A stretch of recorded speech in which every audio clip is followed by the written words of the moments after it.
We're back. We're back. How was We your never Christmas? left. Post-Christmas show of the century. Yeah, last one of the year. Mm, that's Christmas right. is so weird. I mentioned it last year, but it's like especially when you got kids, but all the wrapping paper, all the stuff, all the little trinkets and toys and the shopping that led up to that, and then the aftermath, and you're looking at all this stuff, and um, yeah, Yeah, too too much. much. It's way too It's much. fun. Yeah, it's such a consumer holiday now. It's just like, ugh. But I Yeah, don't know. It was pretty mellow here. Christmas was pretty good. We didn't get our Christmas pump though. What's up with that, dude? What are we floating right. around 95,000 I or the I could 98? never. Yeah, I mean, if I if I try to figure it out, I'm just like I don't know. Um, Whatever. I mean, on one hand, it'd be like a few months ago, if somebody said it's going to crash to 95,000, I'd be like, okay, Yeah, sounds good. right. Yeah, yeah. Uh, Sounds horrible. Yeah, Also, when it was up to 108, and I could say, yeah, it's gonna like float around 100K, but then when it drops down below that, it's kind of like I don't understand who is doing what where at these big levels when of course my little news feed and my bubble of bullish bitcoin everything, it's like right. there's all these reasons between microstrategy and nation states and politics stuff and the awareness out there. I'm just thinking, man, more and more people are getting on board and priming themselves for this spring loaded investment, and Right. then the price goes down. I'm just like, okay, Well, I whatever. mean, like that price that we track is all like retail price, right? Like that's all Yeah, based off, numbers that they're pulling from exchanges, right? So like all that OTC stuff, like MicroStrategy isn't going down to Coinbase and going like, "Hey, I'd like to buy 5,000 Bitcoin," right? Like they're doing their, over the counter trades and they're setting their own prices and it's got nothing to do with us, the plebs. So it's always kind of fun to watch that. But like, I'm still on my Twitter hiatus right now. Like, I don't even know what I'm week 3 of not being on Twitter.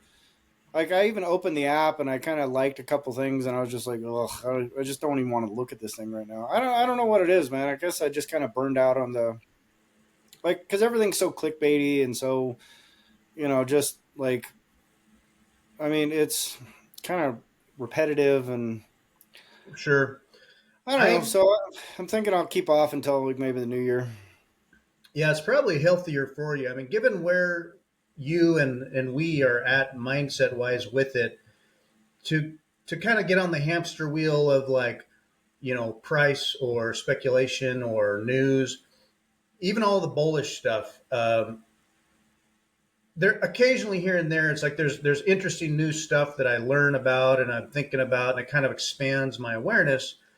But man, as soon as I find myself trying to get caught up in any kind of hope or expectation about anything or reading the future, I'm just like worn out. Like Yeah. I don't care. I don't really care. I'm here now. Right. So there's been some interesting things that I've followed and have learned. I like Matthew Cratter today. He put out a great video. I haven't finished Oh, it, did but he? it's about some of the IRS stuff, the safe harbor Hmm. deal, and realistically, if you live in the U.S., getting to terms with how you hold your Bitcoin, or you know, it's practical. It's good to know. So, I mean, there's stuff like that.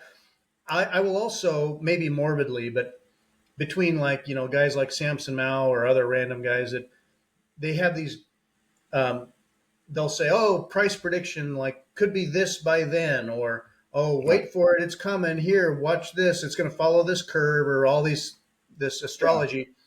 I'll sometimes flag it and just um, uh, track the confirmation bias on. Gee, let me check that in a month and just Right. see how How off it all base played these out. people are, because they're selling the hopium, Well, and I I mean, get like, worn out on that.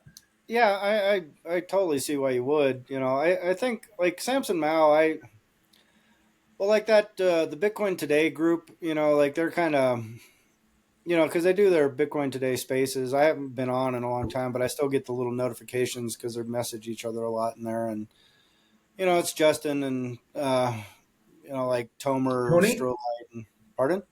There's a guy named Tony. Tony? Isn't it Is there? Tony, the bald guy on Bitcoin Way? Oh, Carlos. Oh, maybe. Oh, yeah, yeah, yeah. I haven't seen much of their content either lately. I usually like the Bitcoin Way stuff. Just I really like those guys in general. I like the company. I like what they're doing. Um, but I mean, just like seeing those little notifications. I don't know if that guy's actually in the Bitcoin Today group. I haven't. I don't know if I've Oh, seen him in there or not. But I mean, they're all like all these guys are super smart and they're really thoughtful people and kind of watching them talk about stuff. I just get kind of like I don't know. I just kind of like you. I'm just sort of it's either like the price prediction wackadoodles, but even that I think is just more for fun than anything else. Like when Samson Mao's doing it, I don't think he's like betting the farm on we're going to have $1 million Bitcoin by January 1 or something like. I think he's hmm, just sort of like kind of that. I mean, like it's kind of the inevitability. Just like when Peter Schiff says the dollar is going to collapse, it's like, yeah, I mean, he'll make those predictions all the time. In 5 years, the dollar's going to collapse, or 10 years, the dollar's going to collapse, and you go, well, yeah, I mean, it depends on what you consider a collapse, because we could all just look around and go, well, the dollar collapsed, right? Like it's already yeah. happened. But Yeah, it's like it, the Titanic is so big that, yeah, the Titanic's going to sink. But I remember hearing that, like, yeah, 10 years ago, or even before, like the dollar is collapsing. It can't survive. It can't sustain itself doing this pre-COVID. I mean, back when, like, 20 trillion seemed like a lot, 30 trillion. And it's exponentially blown up, and so it's sort of like, where's this going? It's got to be a shortening timeline on some of this stuff. At the same time, I just remind myself, I heard this stuff 10 years ago. Yes, it's sinking, but as it does that, it's a slow sink, even as our economy and individual productivity is healthy enough to just kind of keep taking it in the shorts. Yeah, it's taken a long time to well, bleed I us. mean, but yeah, yes and no, because like that collapse has already happened. Like if you just look at the quality of something like real estate construction, right? Like how far that has plummeted in the last 50 years. It's just mind-boggling, right? But like all the stuff you buy, like if you go buy a refrigerator right now, you got 5 years on that thing before it's dead. It's going to start making some weird noise. Some little sensor is going to go out. And you're going to have to replace it. It's not like you can just go fix it. It's just done, right? Whereas like my grandmother had a fridge from like 1960 that was still just chugging away, and if Yeah, it broke, she could just get someone out there to fix whatever broke, and it was still chugging away. It's not the most energy efficient thing. So what's sort of happened is we've had this replacement of. I mean, it's like a fiat replacement theory, right? Like everything that we own and use, and everything we buy, it's all cheap, it's all garbage, it's all junk. The craftsmanship is zero. It just sucks. Like everything that is available to get sucks. Even if you go and pay a premium for something, it still sucks. Like if you yeah, go buy a brand new BMW right now, it's garbage, right? They use little plastic pieces in there. The thing is going to fall apart within 3 or 4 years.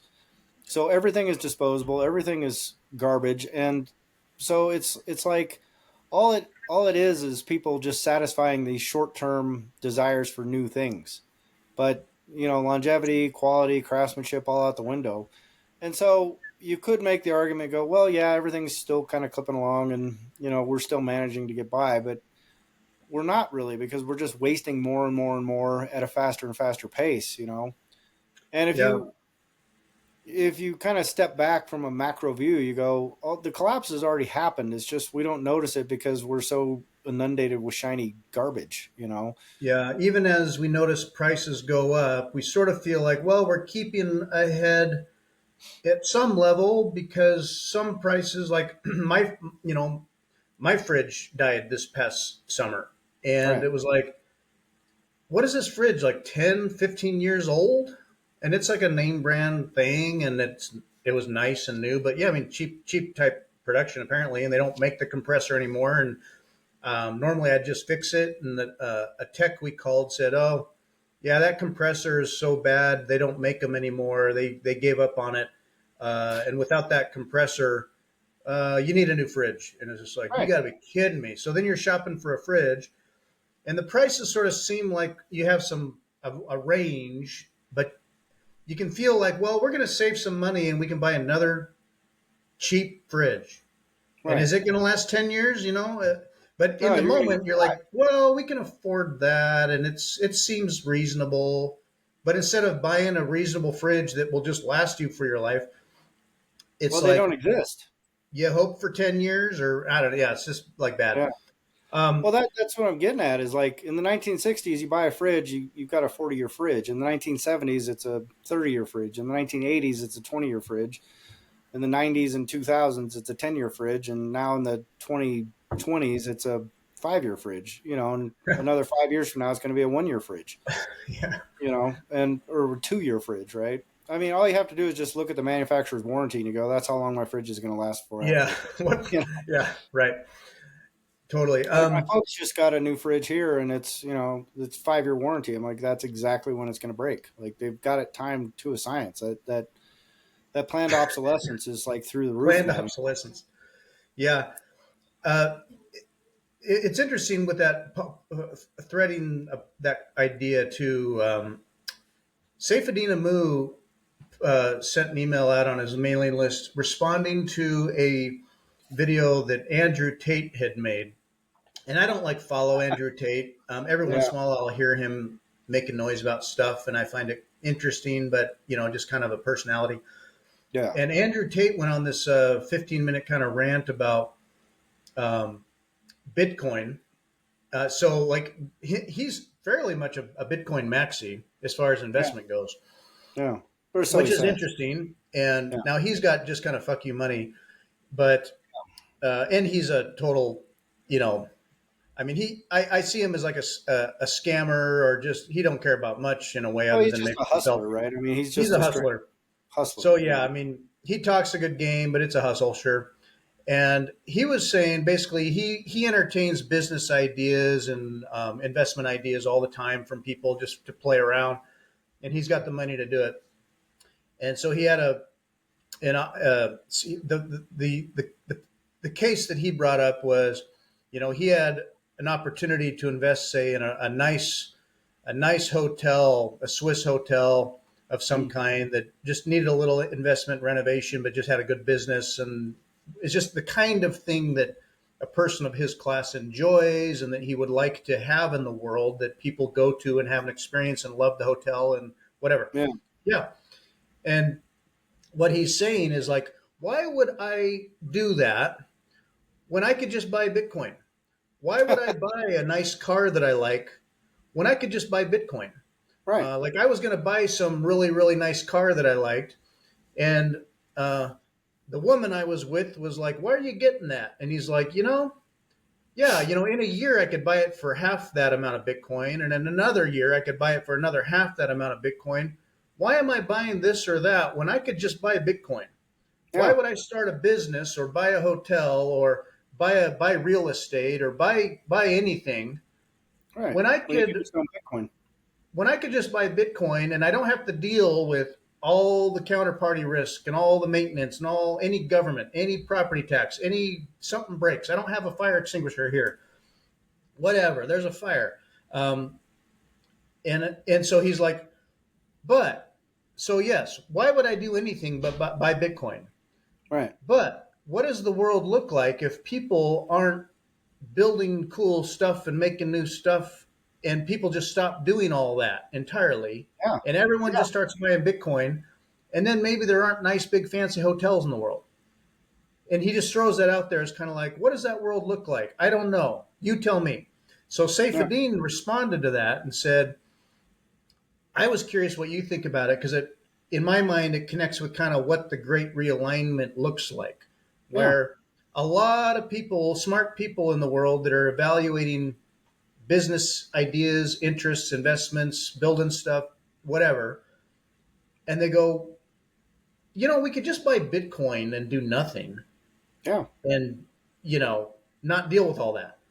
Right. Um, so Saifedean says, he acknowledges that yes, fewer and fewer business interests or investors or venture capitalists or whatever are going to be gallivanting in all these kind of like, roller coaster ideas. Yeah. They may just step back and do Bitcoin, Mm. and then there's going to be less of that stuff. Right. And that's a shift.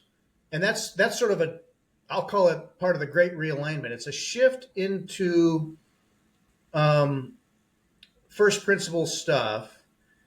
And so then you're going to see less of that. You might think, oh, the world has less cool stuff. Um, but he said the big prize is that it's replacing the central banks. We're getting rid of the central banks. There Mm. will still be banking. People need banking. There will be banks. But Right. it's that central bank thing that is under attack and trying to grapple with their future. There will still be banks. People are going to build and create new stuff, but the whole mindset will be not from feeding off a trough trickling down at you. It's going to be building up from what you have for good reasons. And that's the win. It's a shift where some cool stuff is going to like go away, perhaps. But it's also when people want stuff, have ideas, want to do stuff, and have the capability to do that in a better way, they're going to build it from the ground up better, Mm. but to the needs versus, well, if we throw money at it, we'll get good loans, we'll chase the fiat fire, Yeah. and if we fail, we can get bailed out. Right. Yeah. Anyway, that was Saifedean's response to Tate. Yeah. Well, I mean, I think at the simplest level, it's like the difference between a savings-based society and a debt-based society, right? And and that was kind of what I was talking about in the book. I don't know if I did a very good job of sort of laying this out, but like we used to talk about this a lot. Like, what does the world look like on a Bitcoin standard? And Yeah, my answer was always like, well, I don't think we can know because there's never been a time in human history when you could have that sort of like I think the closest analogy would be like hunter gatherers, right? Like they didn't have debt, right? They couldn't go and say, well, just give me like 100 pounds of deer meat up front and we'll figure out how to pay for it later. Like you had to go get it first. And if you right. wanted to survive the winter, you had to save up. You didn't get to just go like borrow a bunch of, food. You didn't get to borrow a bunch of, like you had to put in the effort, put in the labor first, and then you got the benefits of it later. And so when you shift an entire like globalized interconnected society to a thing where it's based on savings first, right? Like all growth comes from savings, not from debt. Then it shifts a lot of what that speculation looks like. And that's kind of what I was getting at, with the book, or at least what I was trying to do is go the way that world looks is going to be very different because you're not competitively trying to capture resources from other people, right? You're not playing a zero sum game anymore. You're playing a game where you have to store and create from storage, not from, borrowing against the future. Yeah, And everything that we enjoy in society right now, like all these cute little trinkets and the stuff that's becoming more and more garbage every day, it's becoming more and more garbage every day because it's all based on debt, right? So you have to be able to service your debt and then create enough to create more later, right? So the only way you can do that is decrease quality and increase price, right? And yeah, so that's exactly what we're looking at. Like the thing we were just talking about, like with your fridge, the quality is coming down, but the way they entice you and the way they keep you around is by giving you superficial qualities, right? And so like the superficial quality of having some resort, like I stayed in a resort coming out here when I was moving back to New Mexico, and I was kind of looking around at the resort, and it's like it's a nice resort. It's in this gated community. It's this multi-million billion dollar facility or $1 million facility. I don't know. Nice pool and this and that and the other thing, but it's all these like sort of superficial qualities to this thing, right? It's still just like a basic hotel. It's you can still see like the old carpet. You can still see all the sort of fiat rot that's going on underneath, and they keep up appearances. But like I went and got it was like some food at the restaurant there, and it's like it's just the same kind of crap you could get at Wingstop, or the same kind of crap. I mean, it's not like this sitting down and going, "Oh, this is a quality thing," but it's appealing to they're trying to appeal to this broad base of debt-based consumers that will come in and go into debt so they can have whatever experience that feels like they're wealthy, right? Yeah. And looks kind of like they're wealthy, and they can sort of walk around with the illusion of being wealthy, but none of it's real. Like it's not like if you compared it to like some sort of like experience in the 1800s where you go to some really fancy, like Duke's Manor or something like that. Like everything was pristine because of the craftsmanship, not because of the superficial qualities of it. So they're Yeah, trying like to emulate the built out of superficial stone quality. like a castle that it's going to Right, last hundreds and hundreds of years. And we almost just think, oh, that old stuff just lasts.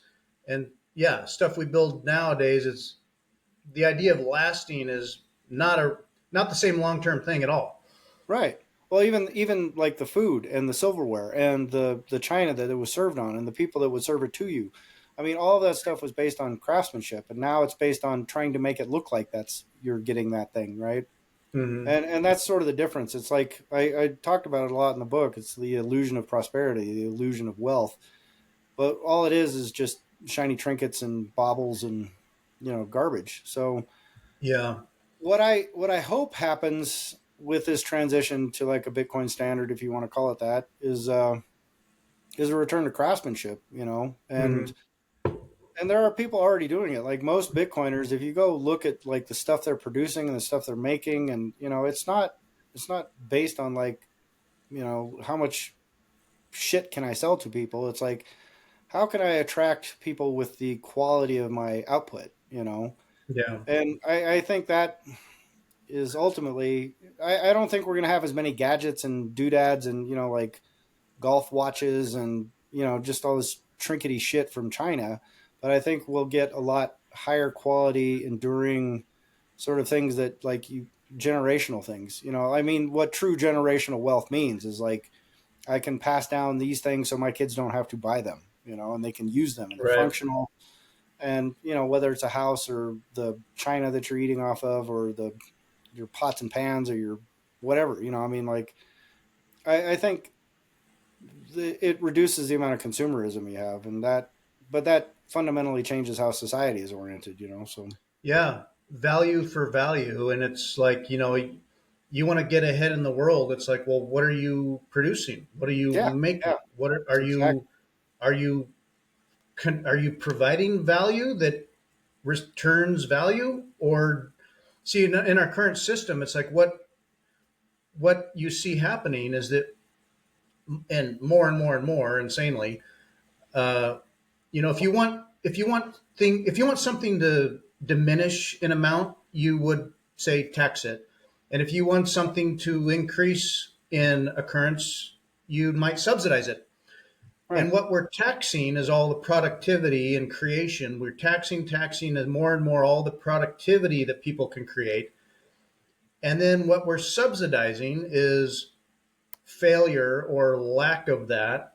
right, Um, you know, Not to say people don't need help in situations, but my goodness, subsidize all the free shit and people who can't or won't do anything, and then tax the productive.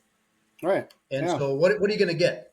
You know, uh, Well, we're living you, it right now. we're living this. And Yeah, so even in a nice resort, whatever, you'll, if you want to pay attention, you'll see that they're cutting corners where they can because they got yeah. to. They have to. Yeah, you have to reduce quality because there's no other way to keep up. One So thing that, go ahead. no, I was just going to say that. So the only way forward is to like make it look as close to the real thing as possible while cutting every corner possible. It's like the same philosophy behind BMW and Mercedes right now. You go hop in one of those cars, you go, oh look, it's all fancy and trinkety and this and that and the other thing, but underneath the hood, it's plastic parts. It's a Dodge. I mean, it's just crap, and it's going to fall apart. It's not going to last. It's not a quality, well crafted, well designed vehicle. It's just enough to make it look like you have something. You're just paying for a Hermes bag, you're not paying for the quality engineering anymore. Yeah. Yeah. So stuff still can look good and be shiny and all that. But yeah, and people's standards are going to get used to the idea that, well, that's just how stuff is. I mean, you build it, it breaks. And Right. everybody's adjustment to their standard is, yeah, no, that's normal. And one thing that Tate wasn't saying this, but when I distilled down kind of his FUD about it all, um, it kind of goes into the idea that, something like deflationary money is bad. Like that it's not the number go up scheme that when you print money it all trickles down and numbers go up. People sort of expect, well, I put my money somewhere, I just want to see the numbers go up and I feel better about it. And a deflationary money, it's like it's a whole different model. And what he was kind of getting at was that I don't think he understands or gets the nature of like a deflationary or hard money, Mm, and how that works. right. Saifedean, one thing he mentioned was that paradigm shift on what we're used to with our fiat is this like inflation's good. You have to have inflation. Now you want it around 2% or what, 3%, but it's good because more people have access to number go up or Right. an amount that makes sense to them that is fair compared to others that have stuff. Whereas in a deflationary system, it kind of might seem like, oh, there's less and less money available and I can't get as much of that. But then prices are all going down and the value of that money is Going up. better. Yeah.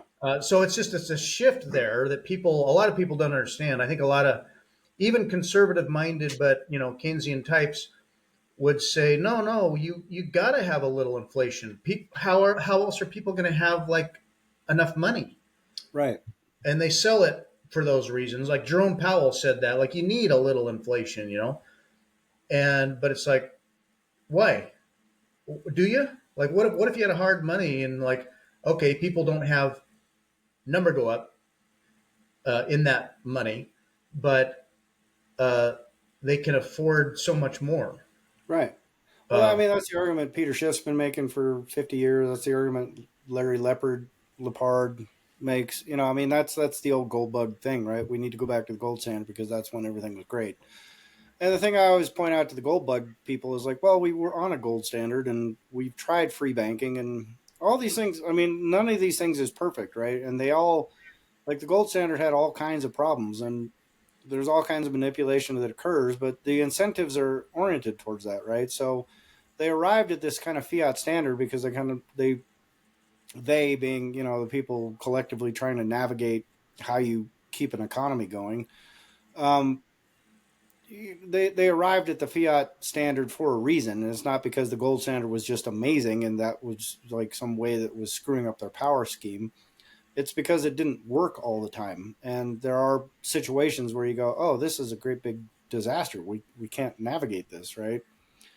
And it created a lot of tensions in the world, and there's a lot of wars been fought over resource capture and things like that. But that's the sort of tricky thing to navigate. But there's never been like a perfected sort of monetary instrument like Bitcoin, right? So that's why I always say like we don't know what the future holds, but I think it's going to be a lot better than what we've had because under the gold standard you can manipulate all that. That was all manipulated. Lynn Alden's made that point a number of times. I mean, everyone that's conscientiously looking at it would go, yeah, well, there's problems with it, right? Michael Saylor says it all the time. So, with the Bitcoin standard kind of coming online, I think it just changes the way people are going to interact with each other in the world.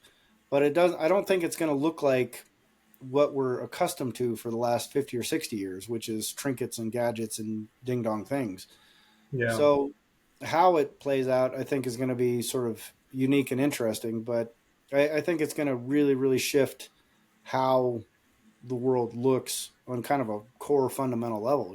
So yeah, and yeah, the idea. So the trope negative word used called like hoarding, like, oh, you have nice stuff or you've saved and you've got it in hard money, and you're keeping it. You're not letting go of it to the extent you can. And but what are you hoarding? And it's like, no. Uh, the whole idea that's like throwaway society stuff. It's like, oh, just have what you need, and when it, you buy more stuff and stuff breaks, and you're just contributing to the consumerist mentality. It's like it's not hoarding. It's like quality, holding quality, keeping quality, and thinking, long time preference, sustainability on the whole system and generational wealth versus, it's not hoarding. It's long term quality for everybody. Yeah. Um, Well, Bouncing one would off your hope, book, you The know. Great. Go ahead. Yeah, I was just going to say you'd hope for that sort of outcome. I mean, the thing is, if you take the bottom 10% of human beings, just in general, right? Like, there is a certain subset of people that are incapable of doing things, right? I mean, that's just a that's true. fundamental reality. I And think a majority of people. well, I feel like. like I kind of made that point in one of those Bitcoin Today spaces, and Tomer Strolight was sort of rained on that idea. He's like, well, I don't want to relegate the mass of humanity to this incompetence, because I was saying like probably 50% of people are not very good at stuff. But I can say very confidently that 10% are, right? And like they're not trainable. They're not capable of doing things. And we as a society have to have some sort of mechanism to, unless we're just going to allow 10% of the population to die every year, you kind of go, well, that's not a great outcome either because, they're still people, right? Mhm. But in terms of like how do you take care of that population, right? Like we're talking like sub 80 IQ kind of thing, right? Like they're just you can't teach them a skill, you can't get them to reliably do stuff. They still consume things, they still eat, they still drink water and still need shelter and everything else. The way we do it right now is we put most of them in prison and let the rest rot on the street and get addicted to drugs and doing stupid shit. And then there's another 10 to 20% above them that are just barely capable of doing things.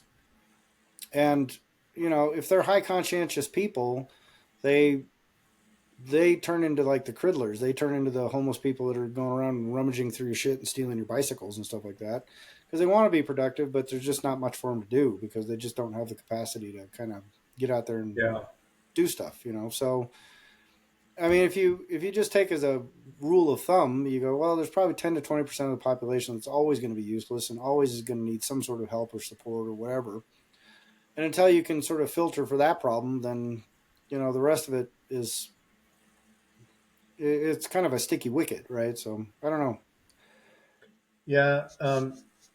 A somewhat recent podcast on TFTC, Marty Bent's Truth for the Commoner. They had I can't remember the guy's names here. I was kind of looking at it, but they had a good interview with a couple of guys that slightly understand Bitcoin and are very Bitcoin curious and like the principles behind the ideas. But they had a lot of good, like 101 Bitcoin 101 type questions. Yeah. And uh, Marty Bent and his buddy, it was a really good podcast from the sense that like this is all stuff I've thought about years ago, but they're explaining Bitcoin from basic stuff, answering questions, little like, what about quantum computing? Well, what if this happens, or what if that and that? They had the best, most distilled down, like to a good commoner. Not disparaging that at all, just for anyone who doesn't really, they're just caught up in what they understand under fiat. It was such a good set of explanations about, like, so it'd be like, so say a whole bunch of people out there like don't don't have access to the information, aren't presented with it, aren't thinking about it, don't know finance at all. They just kind of make their money and balance their checkbook, maybe, and manage credit card debt. So what I mean, sort of the idea is like, isn't Bitcoin just benefiting the lucky few that got in on it and were a little courageous or crazy? Um, and it's like, no, Bitcoin will benefit everyone, even if they never get into Bitcoin. It's like what All you've right. said many times before, and it's in your book. Like if everything just gets better systemically, they're going to benefit from that as well, even if it's just the fact that their fridge doesn't die in 5 years. Like fridges Right. start running like you'd For 10 expect. years or 20 years. Yeah. Yeah. So yeah, it now it'll take time, but things start getting better, and mind, um, mental ideas change and shift, mindset changes, and it'll trickle down. But people will just notice things getting better, even if they like never think like, oh, I want to own Bitcoin too. It's more just like my money works better, or the stuff I get is different. Yeah. I don't know.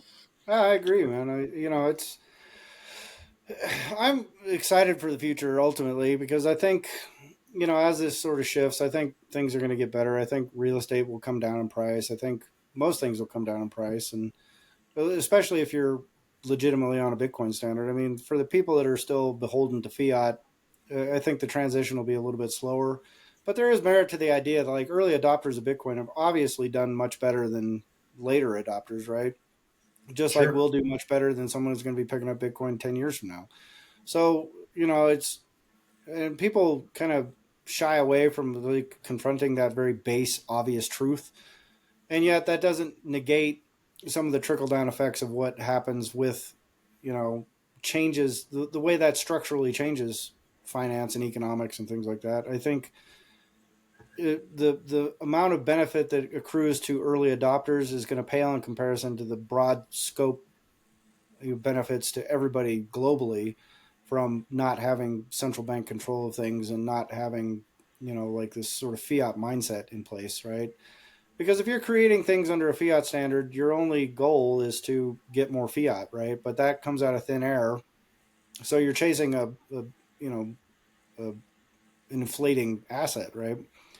So obviously you have to, in order to keep up with that, you have to, like I've said 10 times now, like you have to decrease quality and, reduce costs and cut like workforce and things like that. But if what you're transferring that fiat into is an appreciating asset, then you don't have to focus as much on chasing the declining fiat value. You can let the fiat sort of decline right in front of you, but you have an asset that's going to appreciate as fast or faster than the rate of deflation or the rate of debasement, I should say. So Yeah. you have to then shift tack. Like if you're Johnson and Johnson, you have to make better band-aids, period. You can't you can't keep, you know, or you don't have to, I should say. The incentive changes to go, oh, well, we don't have to chase this declining fiat thing. We can just store it in Bitcoin and then we can increase quality and we don't have to reduce workforce. We don't have to reduce the, we don't have to seek every single stupid cost savings measure because our balance sheet is going up every year. And that's where it sort of shifts everything for everybody. And that happens for Bitcoin holders. Like, all of us that were buying over the last few years are doing better now, period. Right. Yeah. So, Debasement is really the correct word. As you know, people hear inflation, they think it's like just a natural phenomenon that should occur. It's currency debasement, is what it right. is. Yeah. Yeah.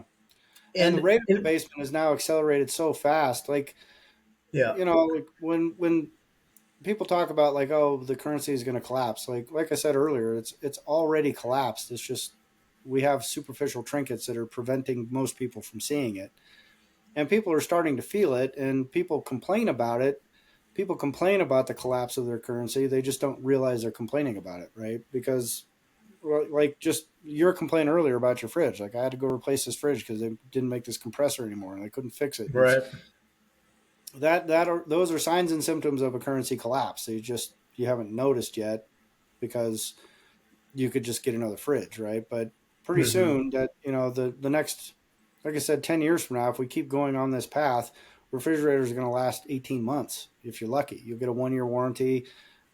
14 months later, the thing dies and you got to go buy another one. It's going to be an even bigger Hmm. piece of crap and it's going to be just as expensive as the one you just got. So I think Bitcoin fixes that in the long term just because it reorients that incentive. Like people are going to stop buying that kind of crap because someone out there is going to be able to store their wealth in Bitcoin, some company, some manufacturer. And so they're going to be competing for your eyeballs and your fiat dollars from the quality of their thing. They're going to say, hey, well, you can go buy another GE piece of shit thing that's going to break a year from now, or you can just buy our fridge. It's going to last you 20 years. What do you Yeah. think? And you're going to go, hell yeah. And whatever profit they make from that, they can cycle into Bitcoin, and their balance sheet is going to be fine forever. So they don't have to worry about, like, they don't have to sell. We need to move 100,000 units this year. They can go, well, as long as we move 10,000 units a year, we're fine. And but there'll be 10,000 high quality units that last a long time, and that's where the competition for your resources is going to come in. When the goal is to stack Bitcoin, it's very different than stack declining, debasing fiat dollars, right? Like, it's a completely Mhm. different mindset. It's a completely different goal. And Yeah.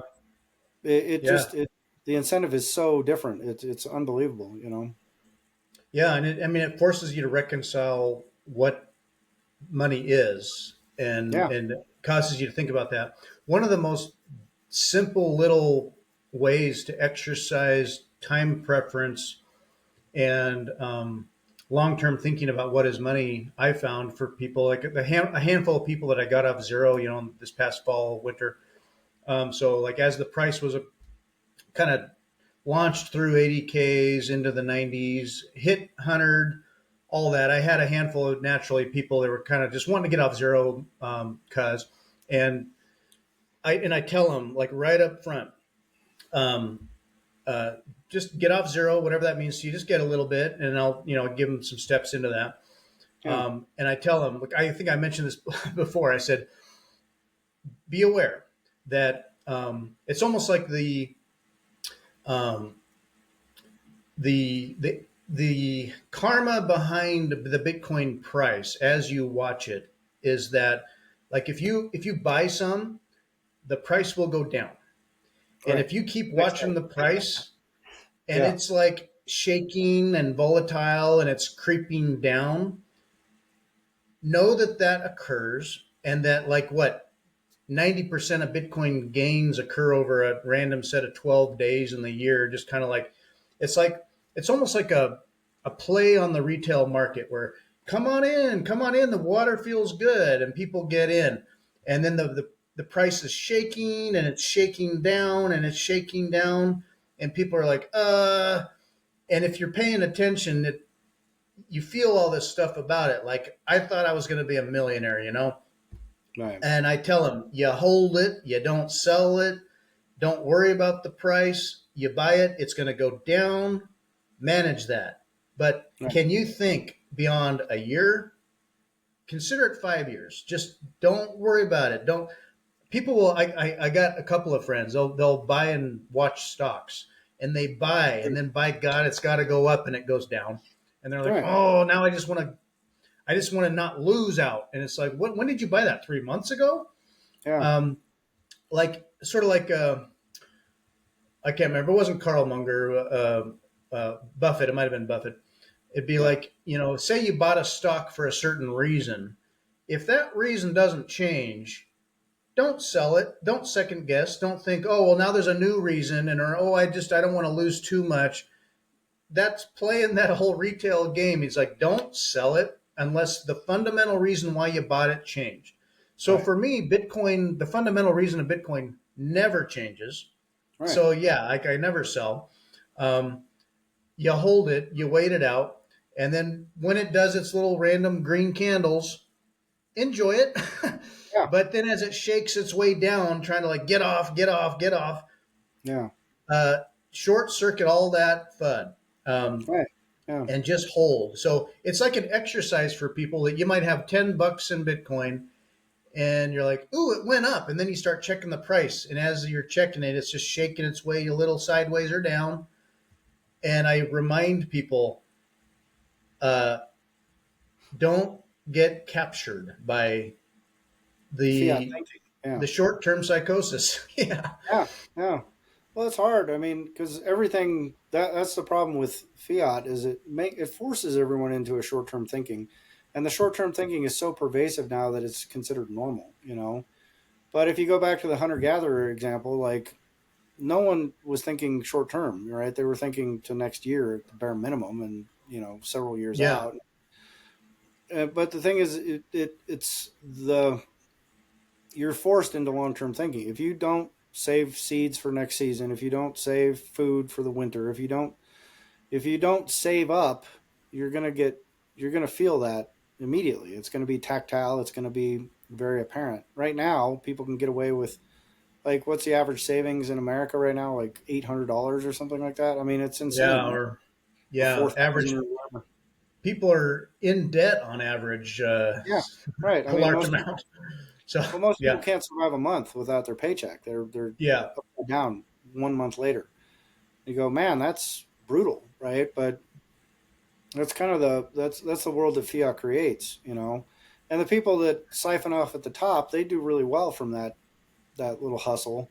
But the further down that ladder you go, the more you have to scramble just to keep up. So it's the wrong kind of hamster wheel to be on, you know. You want to be a hamster that's running free, not on the wheel.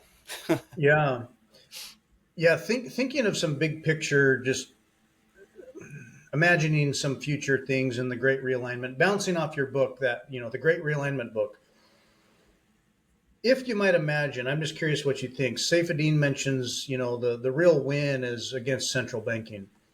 So, what do you think of that? Like that? Yes, banking will exist, banks will exist. Can you imagine sort of where this goes here in the coming years with central banking? And if more and more, like I see more and more companies, they might stack 10 Bitcoin or 100 Bitcoin or 1,000 Bitcoin. More and Yeah. more companies are starting to like grab into this, and I see this. It's the train is accelerating, steadily. As that Well, occurs, what do you see central banking's role take shape with all this or response? I mean, I don't think central banking is going away. Like that's sort of my core thesis, at least not anytime soon, right? And I think people romanticize the time before central banks a lot, but you know, the Bank of England's been around since the 1700s, and you know, but that was in response to things, right? They didn't just create out of thin air and go, well, let's just try this now. I mean, like they had their issues with their currency before that, and how the king would manage their finances, and so these are people that are not working with the benefit of hindsight, right? Their hindsight at the time was like, hey, this isn't working. We need to fix this somehow. And central banking has always been like a fix to a problem. It's not like they just there's a bunch of evil people that went, hey, here's a way we can just rip off everybody, right? Because that presumes that takes a very dark idea of what humanity is about and how people interact and do things, right? And it's just like saying every king was always evil. It's like, well, there some of them were and some weren't, and some were trying to do the right thing, but you have limited ability to influence and affect things, right?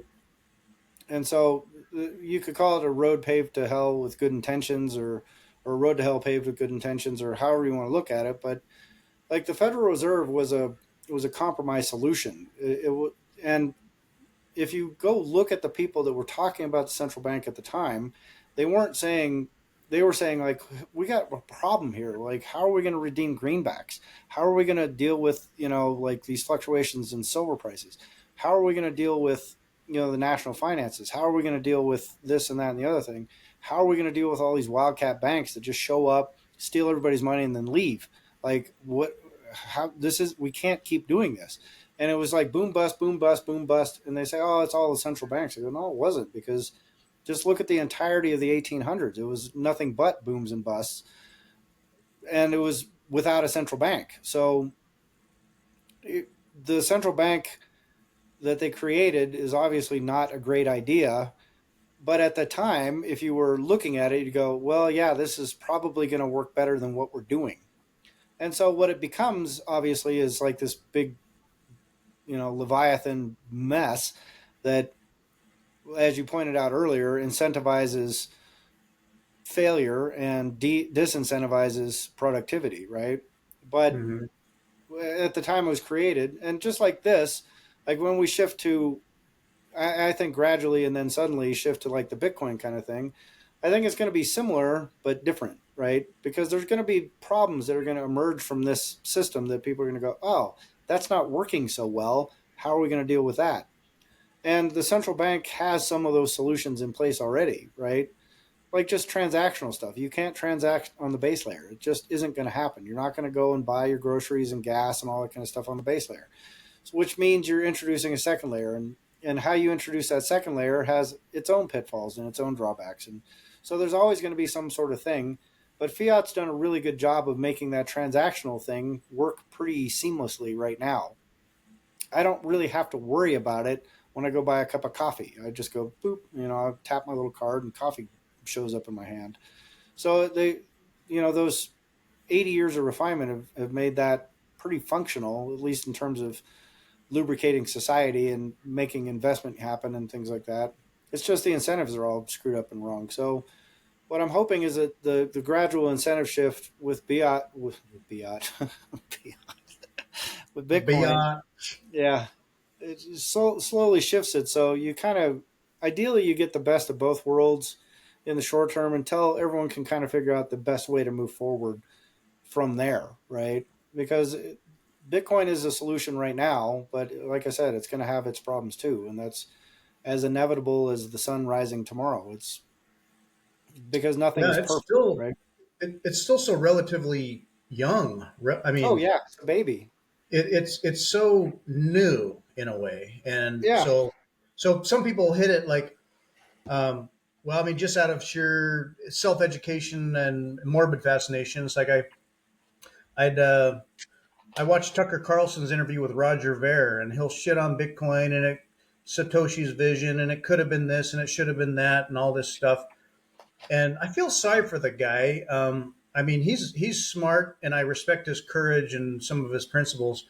But man, he shits on Bitcoin because it's not honoring like the medium of exchange principles and stuff. right. And it's like Bitcoin is so new, and it is doing its job so perfectly right now as it just runs as a protocol. And it's like people will criticize it like, well, it's not doing all things for all people all the time, just the way we fantasize about.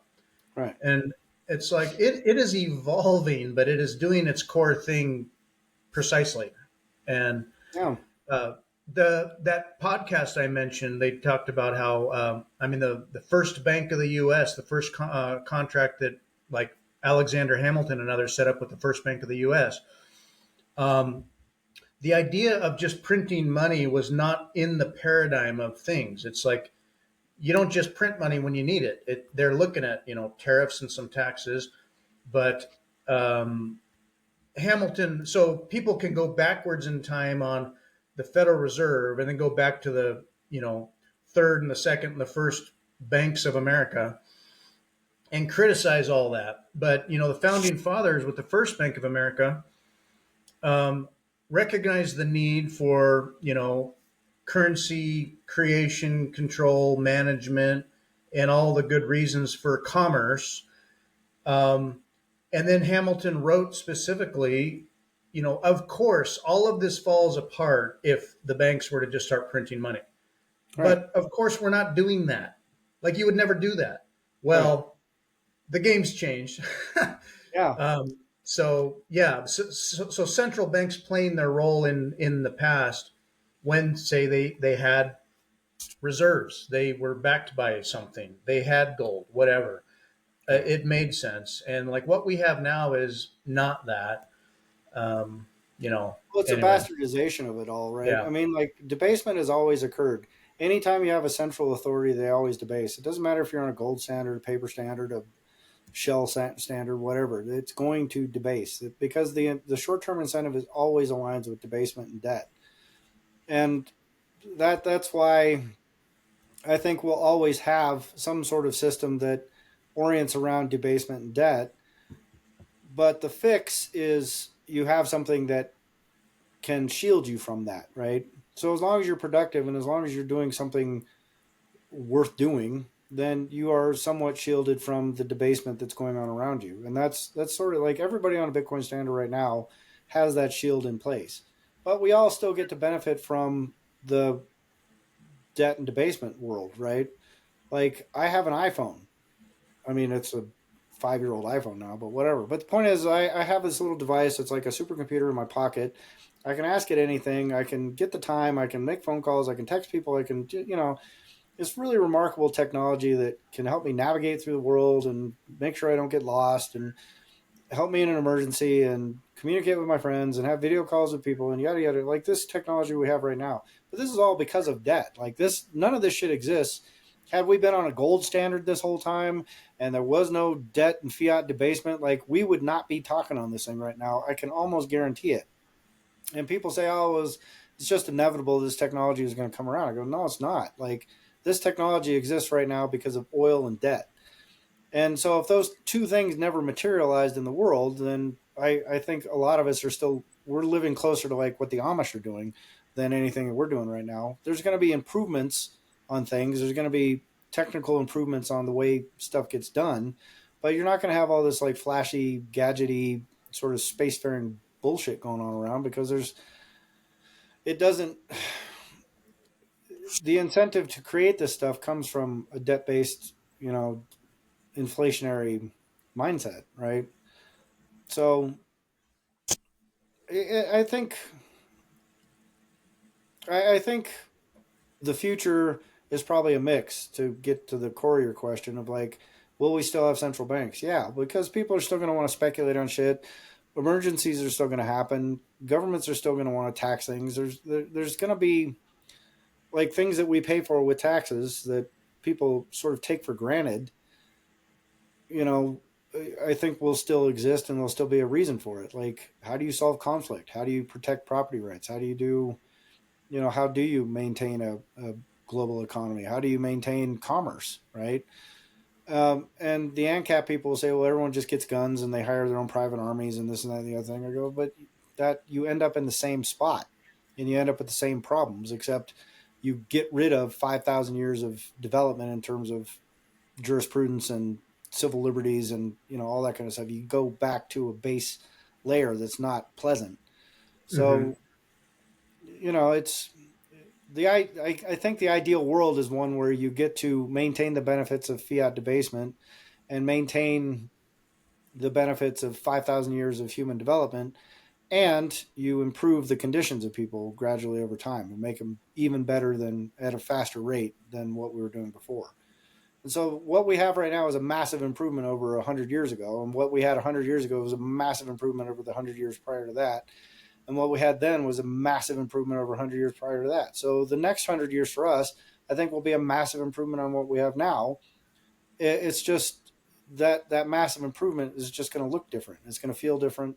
But just like if you existed in 1901, it's going to feel very different than existing today, obviously, right? So Yeah. it's all part of an arc and it's all part of our development. And I don't know. Yeah. So, people imagine the kind of like utopian future, and it could be like taller and taller ivory towers and bigger, more glamorous stuff. And it may be that the golden age is much more diminutive, but sustainable and healthy. And it's Yeah, not flashy and short term. right. Um, and I can see, humanity still making amazing progress and all the amazing things that have been created over time under fiat. I see that still occurring, but in maybe a slower but different way from grassroots ground up stuff. Over the years there have been innovators and creators of technology and companies, and they did it. And yeah, some of that was definitely floated and pushed through loans, venture capitalists, all that. Right. Others did it on their own. But could it still occur without like bubbles and rip and roaring type pushes and cashing out all that? Yeah, but it would definitely look different. Yeah. Well, I mean that's what I'm getting at, and kind of one of the neat things about fiat debasement that we all collectively get, is it's given us a window into like potential, right? And things that wouldn't have been created under a gold standard, for instance, have been created under a fiat standard. I mean, we have supersonic flight, we have space travel, and we have all kinds of really interesting, unique, like the amount of human potential I think has been opened up. So I don't think like people will just stop.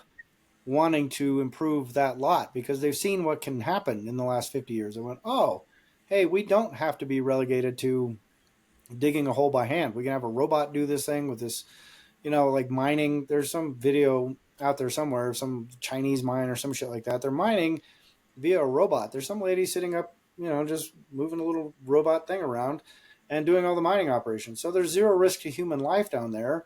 And you can just dig, dig, dig, dig, dig all day long. I just saw another video. This guy had a metal stamping factory that went out of business like 25 years ago. And the guy that bought it is like 28 years old or something like that. He installed like 12 robots. And these things just sit there and just stamp out this metal shit. It was a business that had been defunct for 3 decades because they couldn't afford the labor. And now this guy's sort of resurrected it and made it profitable again just by installing these relatively inexpensive robots. So the the genie's out of the bottle, so to speak, in terms of technology and potential. And I think people will continue to pursue that because they can see it now. They can imagine it. They can, whereas I don't think that imagination would have been fostered quite as rapidly under a gold standard or under a Bitcoin standard in 1910. So, uh, when you put the two together, I think the future of humanity starts looking pretty brilliant. And Mm-hmm. it's one of those things where I think we find a sustainable way to continue the development that we've already created under a debt-based system. And that, I think, is the thing that holds the most promise for humanity writ large. I mean, that's when you get into that like Star Trek sort of like we've eliminated want, and Yeah. and everything's fair and beautiful and healthy and you know We all that just get along. No. yeah, and everyone Um, gets along. yeah. No, Star Trek's cool because it does, like, even with all the technology and stuff, there's still these fundamental, call them human, challenges that we run into grappling with, you know, people's differences, cultures, diversity, all that kind of stuff. There's always conflict and strife, but yeah, I'm always continually just amazed and impressed by the innovation occurring out there when, so say I get on X and I'm looking through the feed, and for whatever reason, like, it'll feed me if I go into the For You tab, which I often try to avoid because it's just a sucks me into creating sometimes nonsense, sometimes amazing stuff, other times it's like, oh my gosh, I'm seeing more and more like fights or Yeah, uh, justice shootings and stuff like that, which just it's funny because I'll be going through my feed and I'm all like insightful and learning about things and evaluating reality.